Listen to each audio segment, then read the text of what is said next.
Assalamualaikum warahmatullahi wabarakatuh. Hari ini kami dari kelompok 7 ingin mempresentasikan tentang fungsi domain.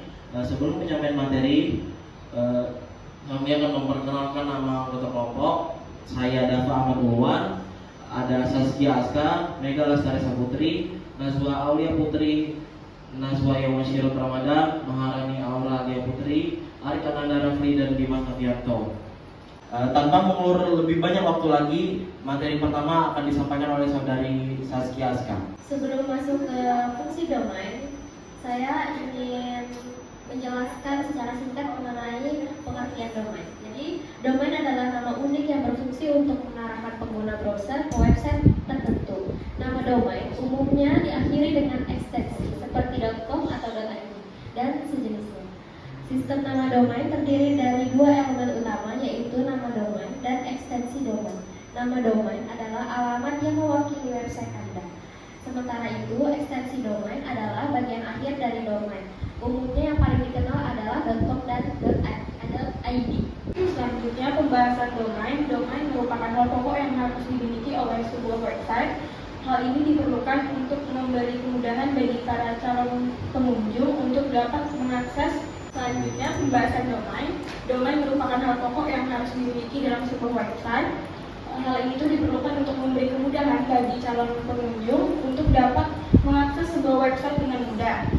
Untuk dapat memiliki nama domain, pengguna perlu mendaftarkan nama calon domain ke Internet Corporation for a Site Names and Number ataupun ke pengelola nama domain Internet Indonesia yang merupakan sebuah lembaga pemerintah yang bertanggung jawab dalam mengatur dan mengelola infrastruktur ini seperti alamat IP, nama domain, dan root server. Selanjutnya kita masuk pada fungsi domain. Yang pertama adalah fungsi domain adalah untuk memberikan kemudahan akses ke situs web tanpa perlu mengingat alamat internet protokol atau IP-nya. Misal, mengartikan sebuah nama domain, sistem akan mencari alamat IP tujuan yang sesuai dengan web server. Fungsi domain adalah untuk memudahkan pengguna dalam mengakses sebuah website tanpa perlu mengingat ataupun mencari dengan alamat IP yang susah. Contohnya seperti .com, .co.id kalau di Indonesia, dan di setiap negara memiliki alamat domain yang berbeda-beda. Di sini saya mau menjelaskan cara kerja domain. Cara kerja domain adalah menghubungkan alamat IP dengan server yang digunakan untuk menyimpan data website. Berikut cara kerja domain.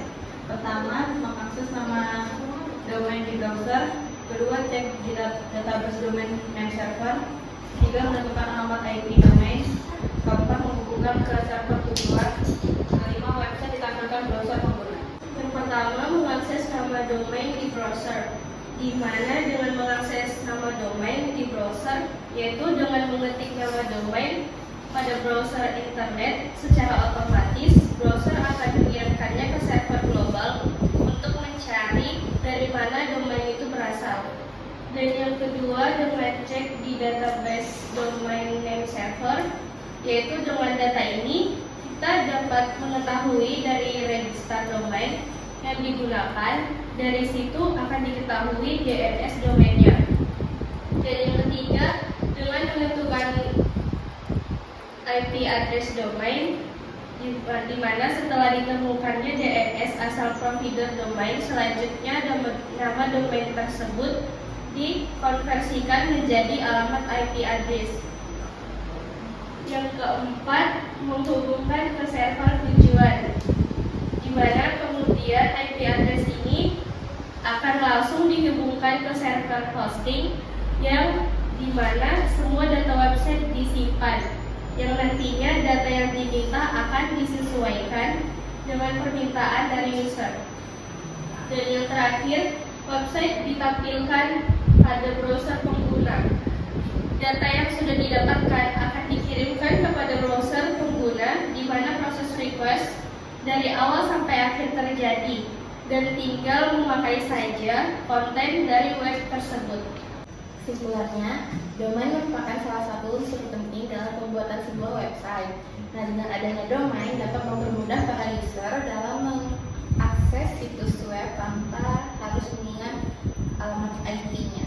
Sekian, terima kasih. Itu tadi penyampaian dari kelompok 7 mengenai fungsi domain. Mohon maaf apabila ada salah kata selama penyampaian materi. Wassalamualaikum warahmatullahi wabarakatuh.